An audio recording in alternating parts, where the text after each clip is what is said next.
Good afternoon, Excellencies, ladies and gentlemen. It's a great pleasure to come back to Dublin again. As you said, Mr. Chairman, I am going to talk a bit on the global energy picture, energy, climate change, and the resulting issues based on IEA's work. But before going that, let me clarify two issues.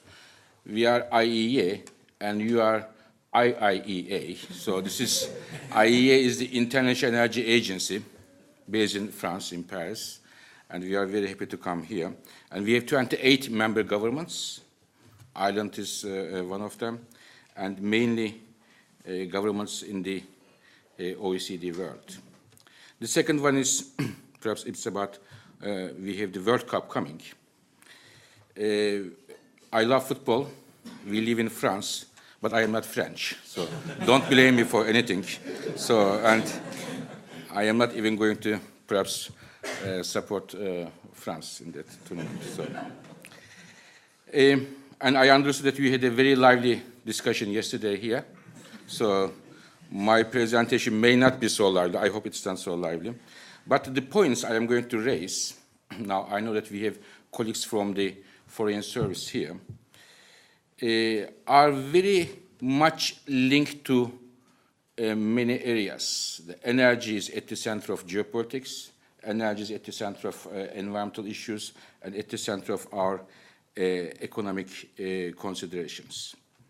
I am going to first show you the world, where the world energy system would go with the current policies in place. If the governments do not change their policies, we had hopes, I hope many of you also had, in Copenhagen to get some concrete results to change the policies and address the climate change issue, which I think personally did not happen, at least in 100% terms.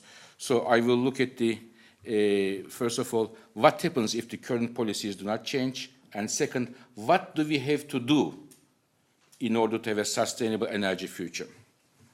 First of all, let me try to show you, first of all, how the global energy demand would change with the current policies. What is going on in the world is, perhaps it is the same thing like in the economy of the world. Almost all the growth in the global, for example, oil picture comes outside of the OECD countries. There are three countries which are very important: China, India, and the Middle East countries themselves. All the oil demand growth is coming from there. And the drivers of the oil demand growth in the past, US, Europe, Japan, their times are passé, it's over. Their oil consumption will decline. Why? It is very simple.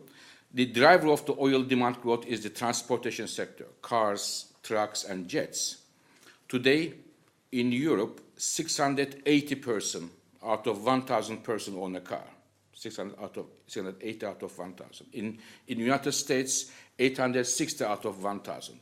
In China, 20 persons out of 1,000 persons own a car. In India, 7 persons out of 1,000 persons own a car. With the increasing income levels in China, India, and the other developing countries, one of the first things they do is to buy a car for convenience or for prestige reasons. It is right or wrong, this is another story. But this is what they are doing, so it fuels the global oil demand growth. So they are the main drivers. Do we have enough supply to meet that strong demand coming from these countries? This is the worry we have. And we have two worries here. One is the short term, and the second one is a bit on the structural worry, and I wanted to share with you. In the short term, the investment, do we have enough investment going to produce oil in the fields? I was in 2008 November here. I remember very well. We had a press conference with Minister Ryan, and at that time I said the investments in the oil should go higher than the levels in 2008. This is in order to not to have an accident in the future. Enough supply is there.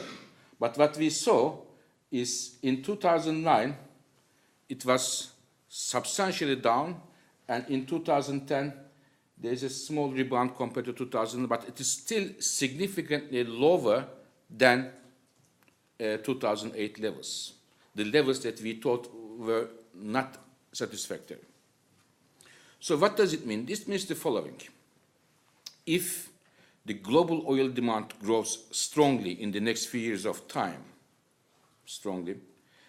since there will not be enough production, supply coming on the supply side, we may see higher prices than we have now, significantly higher prices than we have now. And this is definitely not a good news for the economy, which will be still fragile in the next years to come, as oil prices are an important part of our economies. This is on the investment side, but my main worry is more on the structural issue. And let me explain you what it is.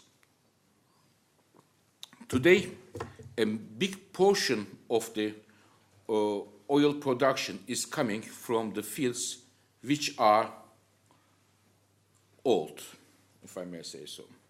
They are very mature fields. And especially the fields which are outside of the OPEC countries are in a decline. Their production is declining. And it is impossible to reverse that decline because they came to their peak levels and they are declining. And current production we have today, in 2030, we are going to lose 2/3 of the current production today of the fields because their production is declining. Today, we produce worldwide about 86 million barrels per day of oil. If the global oil demand was completely zero, and in 2030, we would be still consuming 86 million barrels per day, just to compensate this decline of the fields in the fields which are declining, especially the mature fields, we need to find 4 new Saudi Arabias to come to 86 million barrels per day, just to stay where we are, just to be able to produce 86 million barrels per day. Between now and 2030, we have to find and develop and produce 4 new Saudi Arabias, about 45 million barrels per day of oil. So this is a major challenge. This is a big challenge. And I am sure global oil demand growth will not be zero. It will not be 86 million barrels per day. It will be higher. So we have to find more oil than 4 new Saudi Arabias.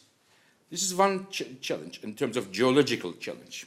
Second, there is oil in Middle East countries, especially 4 countries are very important there, Saudi Arabia, Iran, Iraq, and Kuwait. But most of them have a very different oil management system compared to what we had before. In the past, international oil companies were identifying oil, discovering oil, producing them and bringing oil, most of the oil. But now, they cannot have access to the oil in most of those countries in Middle East because by law, by constitution, foreigners cannot go and invest there. So the decisions will be made by the national oil companies when and how much oil will come to the markets and under which conditions. And market realities may not be the only determinant of the investment and production decisions in the future. And looking at it from the producing countries' point of view, those countries in the Middle East, it is very legitimate because it is their own endowment, natural endowment, and they can do whatever they want with them. But it will be a new game because to produce oil outside of the very few countries, to increase the production, the opportunities are very, very limited. And one of them was, or still is the offshore production.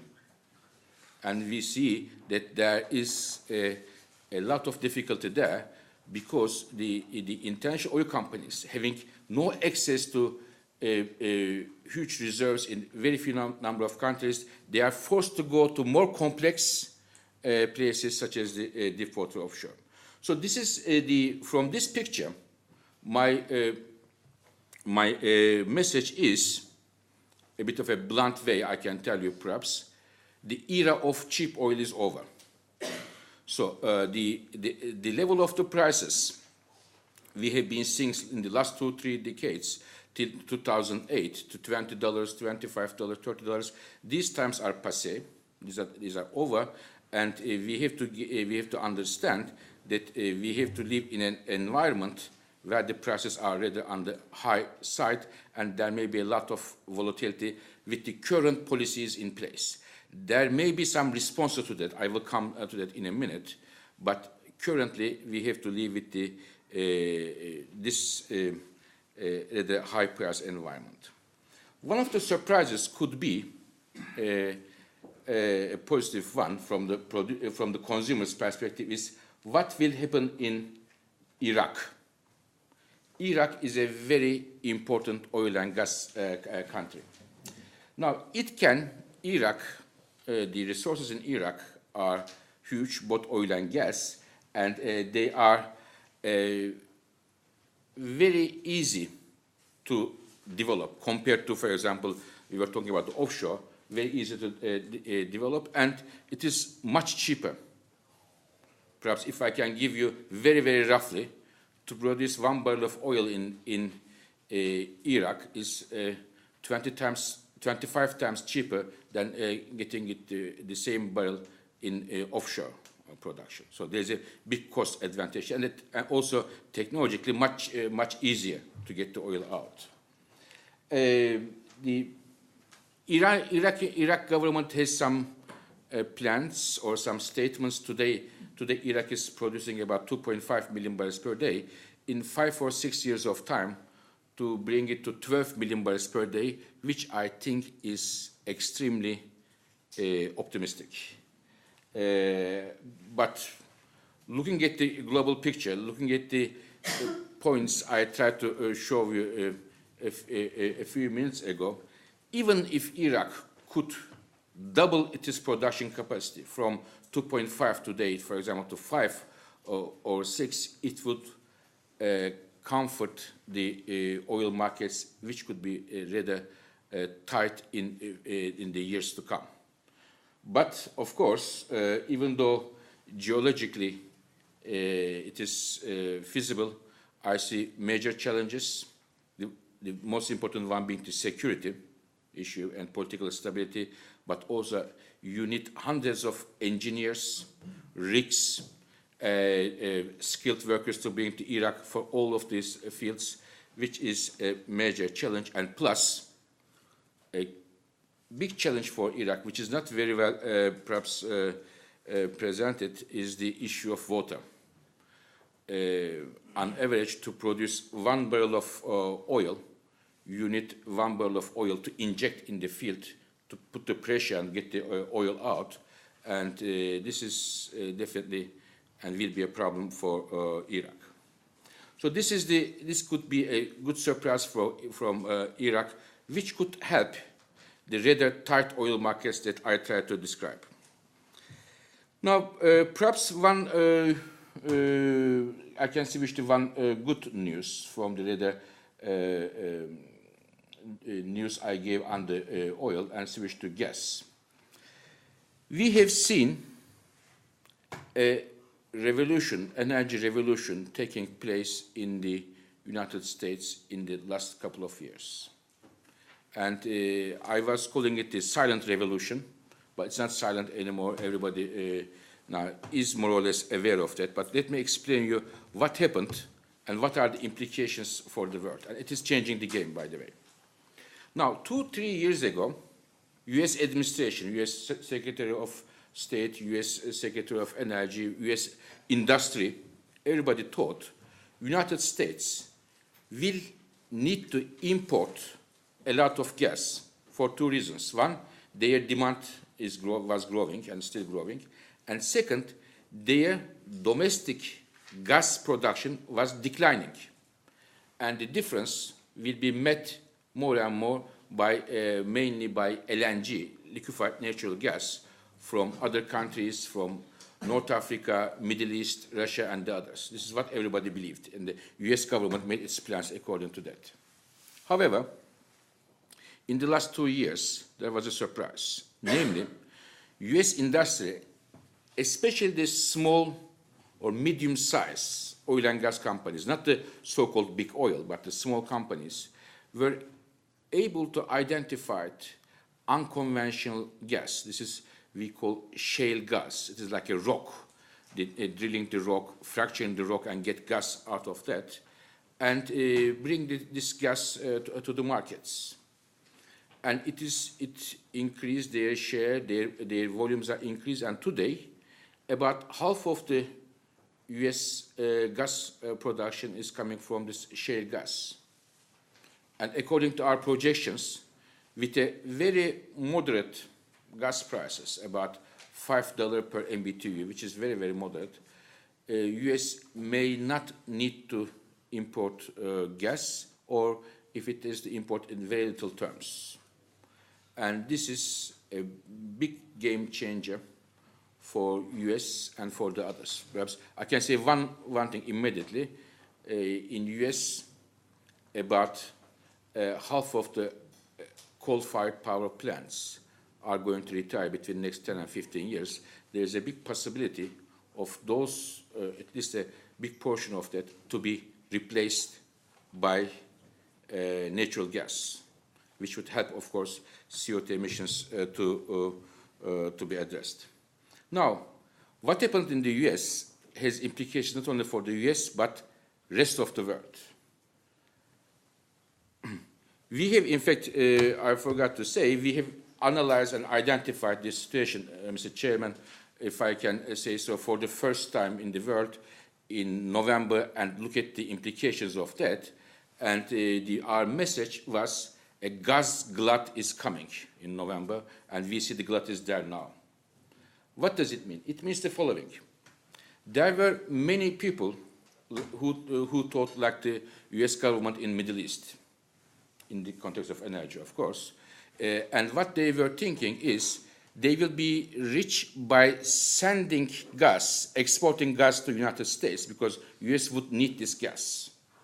It is in the Gulf, in the Middle East, North Africa, or in Russia and elsewhere, and they pushed the button to send gas to the United States to develop projects.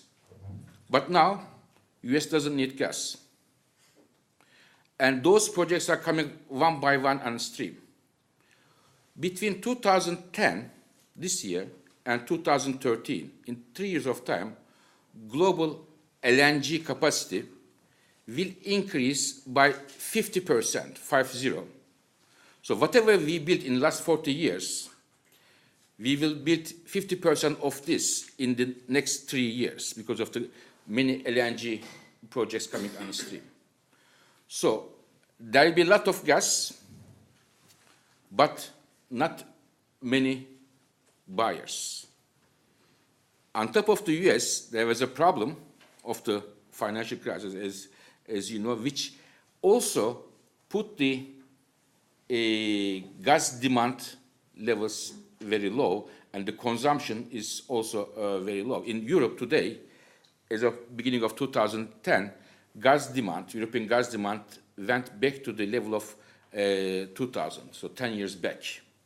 It declined so much. So lower demand in many places, plus growing LNG capacity, and the US doesn't need anything, we will have about 200 BCM of gas glut in 2015, which is about 6-7 times higher than a normal year. And this has major implications. Some of the implications are good, some of them are bad, depending on who you are and where you sit. And I will try to explain some of them. This gas glut will, of course, continue, and it may be even beyond 2015, depending on the economic recovery. If the economic recovery is very strong, especially in Europe, this would perhaps eat up some of the gas glut, and you will see earlier gas glut to be consumed. However, now, one of the indications is on the gas exporters.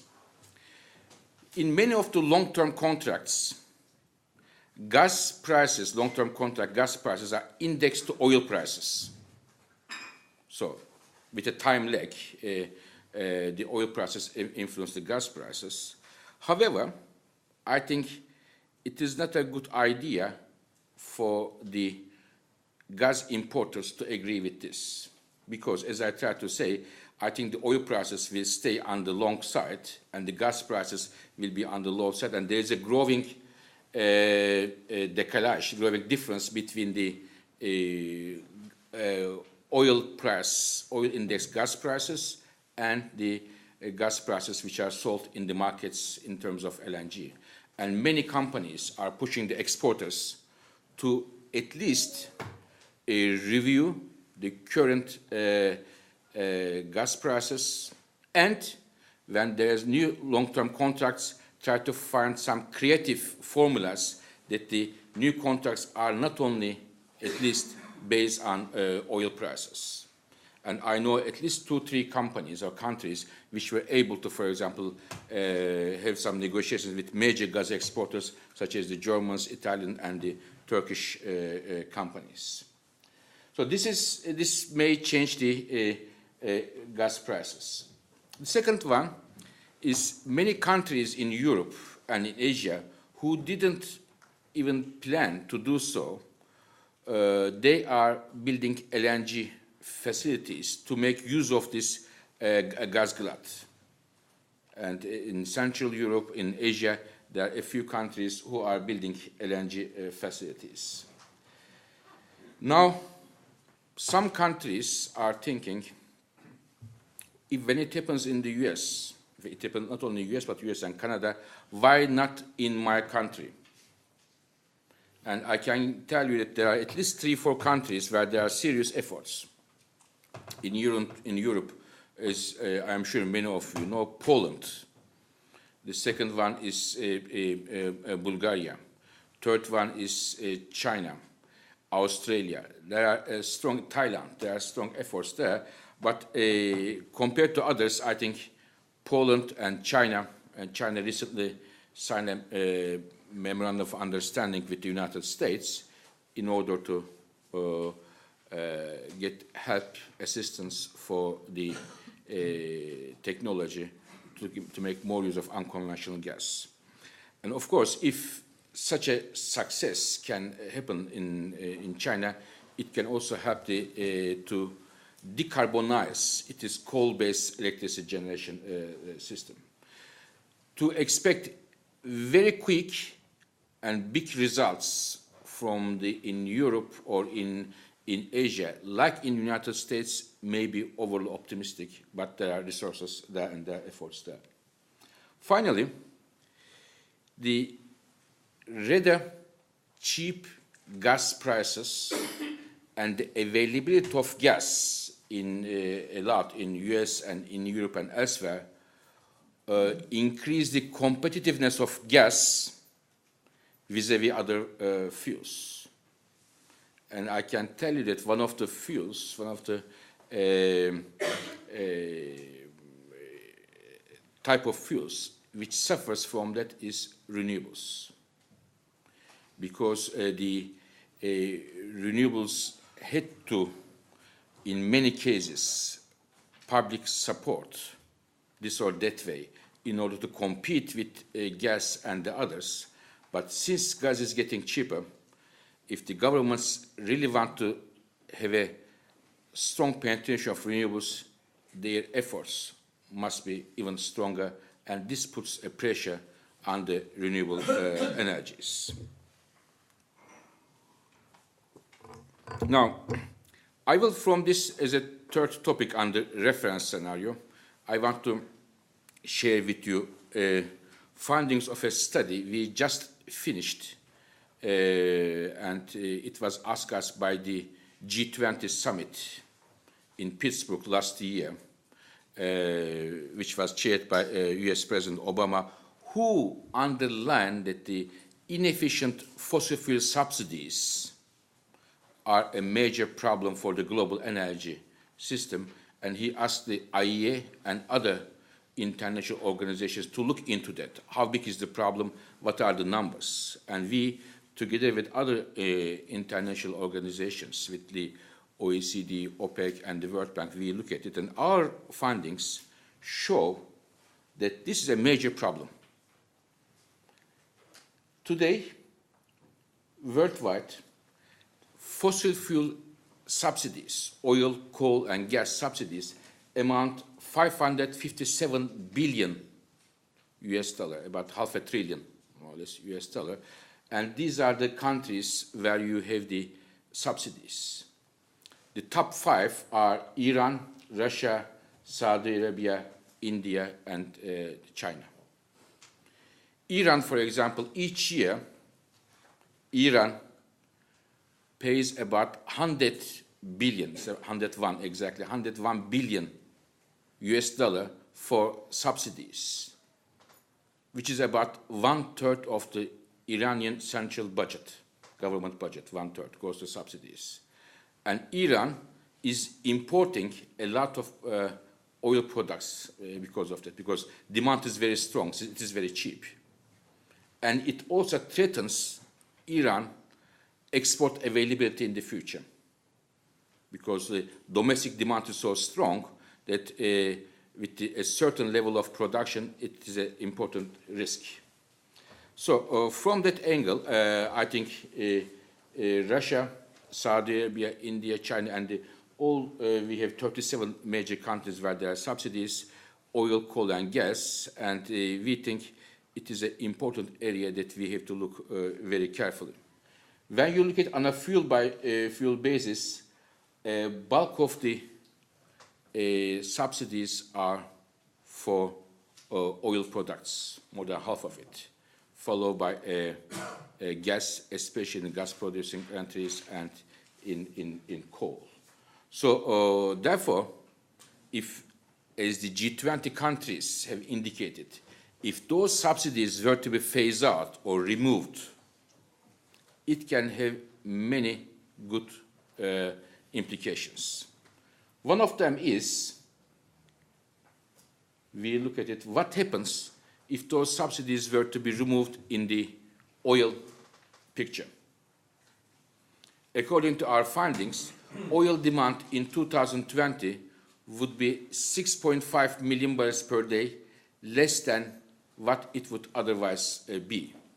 So again, less pressure on the demand side and more comfortable markets. This is, I think, one of the ways I gave Iraq as a surprise on the production side, increasing the production, and this is another way to lower the demand growth by eliminating the subsidies. So, but this, of course, it is not yet done. It is only a point. It's only a suggestion from IEA following the G20 request. The one key negative implication of the current policies on the climate change. Now, I am coming to climate change. The very first picture you see, you saw oil, coal, gas, OECD, non-OECD countries. With the current policies, CO2 emissions will increase significantly, and this will bring us to an unsustainable future. And energy plays a key role. About 2/3 of the emissions, which leads us to climate change, comes from the energy sector. So, without solving the problem of the energy sector, without transforming the energy sector, no solution to the climate change problem. And where do we go? With the current trends, we go to a trajectory where global temperature may increase up to 6 degrees Celsius. And this is a very, very dangerous path. And I can tell you that we are, since years, as the planet, as global citizens, we are following this path very, very closely. So we are perfectly on this path. The only thing which helped us, helped us in quote, is the global economic crisis. Because of that, there was a blip here, and otherwise we are closely in line with a 6-degree increase of temperature, which would have major catastrophic implications for the rather fragile equilibrium of our planet. So you don't need to be a scientist to know that. So we thought, what can we do? What needs to be done in the energy sector in order to bring the temperature increase or limit it to 2 degrees Celsius, which was a target agreed by the leaders in Copenhagen, but before Copenhagen, even in the G8 leaders in meeting in Renewables in 2005. So, what needs to be done in the energy sector? In order to do that, global CO2 emissions, carbon concentrations, need to be around 450 ppm. So this means 450 ppm is equal to a 2 degrees trajectory. It is the reason we built this 450 scenario to show what needs to be done in the energy sector so that we have a sustainable energy future and a sustainable climate trajectory. And you will see that what needs to be done is a very tall order. First of all, fossil fuel consumption as a group, oil, coal, and gas as a group, their use globally has to come to a peak around 2020 and then decline. This is the consumption I'm talking about. Coal plus oil plus gas put together. But when you look one by one, coal has to peak much earlier, around 2015, and followed by oil, which grows very slightly, and gas also growing slightly. But as a group, they have to peak around 2020, and the share of the zero carbon fuels have to increase substantially, but doubling, about 18% today. Renewables plus nuclear, they have to grow very, very strongly. So this is, again, as I said, a very tall order. The renewables, nuclear power, and also carbon capture and storage, a technology which is still under development. In terms of policies, which policies we suggest? There are 4 policies at least. The first one is if the red line here you see, is the 6 degrees, which is the reference scenario, no policies, and the green one, 450, is the 2 degrees. What needs to be done is, first of all, efficiency. Efficiency is very important. I know that the Irish government is very keen on that, to improve the efficiency in buildings, in transportation sector, and elsewhere, as well as other governments, but many things need to be done. The second policy is renewable energy. Wind, solar, hydropower, and biofuels. Third one is the nuclear power. In the countries where it is acceptable, zero carbon electricity generation. And the fourth one is the carbon capture and storage. So making more use of coal in a carbon-free way. This, of course, globally, it can change from country to country. Some countries agree with this, some don't agree with that policy, or their economic or energy background is more suitable for this one compared to other one. But these are the policies that we think. And it would cost, to go from this 6 degrees trajectory to a 2 degrees trajectory, it would cost an additional $10.5 trillion US. It is a huge investment in 20 years of time. So, and whether or not it can be raised, this money, is a question mark. But this is the point we want to make, that it will cost a lot of money, it needs to be done, and these are the technologies and policies you have to push. There are 2 areas in the energy sector which we have to have more attention than the others in order to come to a 450 or 2 degrees trajectory, namely electricity generation and the transportation sector. In the electricity generation, this is I am giving an example about the European Union.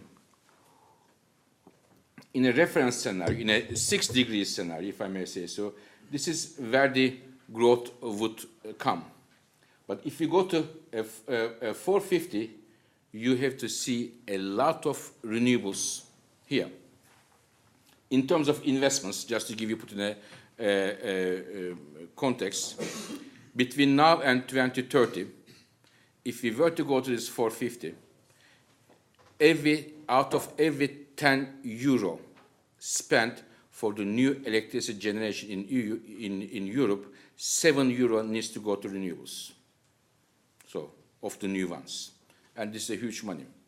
This is for the renewables. There is a big, it could give a big push to renewable energy industry, and it can really make the Europe on the top of the league with other countries. But when I look at the numbers for 2010, what happened in Europe in terms of renewable investments, it is not necessarily very encouraging. The second part is transportation. Today, when we talk about the climate change, CO2 emissions, the first thing comes to our mind is coal. But in fact, coal is responsible about 42% of the CO2 emissions, and oil is responsible about 39% of the emissions. So they are very close to each other because oil's volume is higher, coal's carbon content is higher. So we have to find a solution in the transportation sector if we want to address the climate change. And we think this could go through changing the mode of transportation, especially the cars, the road transportation, what happens there. Today, in Europe, 1 out of 100 cars sold are advanced car technologies, either hybrid or electric cars, 1 out of 100. And in order to come to a 450 context in the transportation sector, about half of the cars, every second car sold in 2030 need to be electric car or a hybrid car. So this is, again, a very, very tall order. But I've told you in the beginning that it is, to come to 450 is very challenging, even though we have to do it if we want to have a sustainable energy future. So this means electric cars, hybrid cars are crucial. And this is discussed everywhere. And I can assure you that it's not only European countries who are interested in the electric vehicles. I think the champion today, if I can name a champion, it is China. Chinese electric car manufacturing is booming, and unlike some other countries, in China, there's a lot of emphasis in producing cheaper, perhaps a bit less convenient, but cheaper electric cars. But in China and many other developing countries, the main driver for pushing for the button for electric cars or that policy is not necessarily climate change. It is oil security. Because many developing countries, when they went through $147 of oil prices, they have been traumatized. And they want to find solution to their securing oil outside of their countries, but at the same time slow down the oil demand growth in their countries, therefore reducing their reliance on the oil import in the future. And it is the main driver. But this or that, the main story is China is pushing the button for electric vehicles together with others, France, Germany, Japan, US, and other countries. And I know Ireland has ambitions in that regard as well. But looking at the CO2 emissions, unfortunately, I should say, having electric cars do not solve the problem. Because you have to put electricity in the car, and where do you get electricity from is very important. And I will give you, I will try to explain you at a global basis. This is the CO2 emission coming from a gasoline, the internal combustion engine, the cars that we are using today. And with the present global electricity generation mix, about today, the global electricity generation, about 40% comes from coal, followed by gas and the others. This is the emissions with the current situation, gasoline car and the current electricity generation mix. If we were to move to electric vehicles globally, but keep the current global electricity generation mix, again, 40% coal and followed by gas, and the other share of renewables is the same, share of nuclear is the same, we can have some benefits in terms of CO2, but this is really very small. What is good, what can change the game is if we move to the electric cars, and at the same time, if we can have an electricity generation mix, as I tried to show you in the 450 or 2 degrees scenario, which is dominated by the renewable energy with nuclear and with the others. So what I want to say is that from electric vehicle point of view, if we are developing a strategy, which many countries are doing, we have a holistic approach. If we want to decarbonize our energy system, not only in transportation system, electric vehicles, but at the same time, we have to decarbonize where the electricity is coming from. So, ladies and gentlemen, let me say a couple of words on Copenhagen, and then finish my presentation. I will be very happy to get your comments and questions afterward. What happened in Copenhagen? First of all, it was a definitely step forward to have a legally binding agreement, but there was no legally binding agreement. So this is a good step towards, is a very good communique language, but there was no legally binding agreement there. And several countries made pledges during and after the Copenhagen meeting, but there is no guarantee that those pledges will be fulfilled. This is the main worry. World leaders agreed once more that the world has to go to a 2 degrees trajectory, 450, as I tried to tell you, but there was a legally binding agreement aspect missing, which many people, like us in the IEA, and I'm sure many colleagues in Ireland and elsewhere, were hoping to see. Nevertheless, more than 100 countries during and after the Copenhagen meeting put some targets, put some pledges themselves. In 2020, I am going to reduce my emissions this percent, that percent. Some of them are clear targets, some of them are less clear targets compared to where they are, what is their business as usual, and so on. This is a long debate. But what we have done at the IEA is we look at this is what I tried to show you, reference scenario and the 450. We said, what happens if those pledges were to be fulfilled? They are not very ambitious in most cases. What happens there? This is what happens. With the current pledges, we can reduce the CO2 emissions considerably, and this would put us a trajectory which we call 550 ppm. So which is a trajectory which puts us in line with a 3 degrees Celsius increase of the temperature. It is definitely better than 6 degrees, but for many scientists, it is still unacceptable for many changes it may cause in our planet. But again, this is on the basis of the assumption that those pledges will be fulfilled, which most of them are on a voluntary basis. They are not legally binding. Before finishing this, just to tell you, to make put the things together in your mind, I show you the subsidies.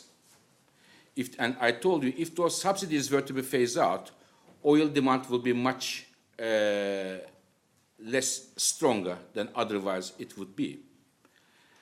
And CO2 emissions, if those subsidies, fossil fuel subsidies were to be phased out, CO2 emissions would be much less. And if we were to, even though they are not strictly additive, if we put the emission reductions coming from subsidy removal and the current pledges, we could come to a 450 context. So we have to see a subsidy reform, subsidy removal, and fulfilling the pledges. Now, before finishing, there is one final issue, which is not very much discussed: energy security, oil, climate change, a lot, but in the energy circles. But there is one issue I wanted to bring to your attention, finish my presentation. This is the energy and poor, which we highlight in the context of World Energy Outlook allowed. It is the following. Today, 1.5 billion people, about more than 20% of the global population, they have no access to electricity. They don't use electricity. Mainly in sub-Saharan Africa and in South Asia, India, Pakistan, Bangladesh. About 45% of India, they have no access to electricity. And this is, for us, something unacceptable. But when we look at the future, despite the economic growth we expect worldwide, despite the technological progress, despite the slowing down of the population growth, in 2030, in the absence of a major international policy initiative, in 2030, there will be still 1.3 billion people, 2030, having no access to electricity. And this is a very serious issue. Climate change is important, of course. Oil issue is important, but this is a very important issue. The day finishes for them much earlier than for us in Africa. This is unacceptable. Let me give you one number, which strikes me a lot. Amount of electricity consumed in sub-Saharan Africa, where you have 800 million people, about 800 million people, is equal to the electricity used in New York City, where you have 8 million people. Just to put the things in the context. So we think this is also a very important issue that the energy community has to look into. So let me finish my presentation after talking all these energy issues. My first remark is, as I tried to highlight, the era of cheap oil is over. There may be, of course, fluctuations up and down according to the global economy and the others, but the trend is we should make our plans, investments, business plans, and the others on the basis of rather not cheap oil. A gas glut is coming. It is already there. It is going to grow in the next few years, and this will have implications for gas exporters, gas importers, for fuels which are competing with gas for everybody. I tried to show you a trajectory, a 2 degrees or 450 trajectory, which would require a major revolution in the energy sector, investment on the clean energy technologies, renewables, efficiency, nuclear power, but also on the transportation, the car manufacturing side. And this requires huge investments and strong incentives from the governments, but it will also bring substantial benefits in terms of the reducing the CO2 emissions and addressing the climate change issue. Copenhagen Accord takes very strong steps, but it is not legally binding, and the pledges which have been put together there are insufficient in terms of reaching a 450 context, and of course without having any guarantee that they are going to be fulfilled. I think there is a growing momentum in terms of the increasing share of the new technologies, in terms of the renewables, in terms of the advanced car technologies, and but this could only happen in a stronger and in a faster way if the governments provide the right incentive at the right time. And I know that we are going through very difficult times in terms of the global economy, especially in Europe.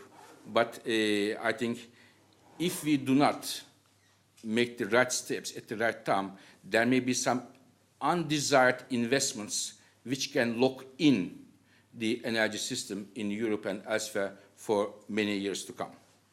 So thank you very much for your attention, And if you have any questions, I'll be very happy to take them. Thank you.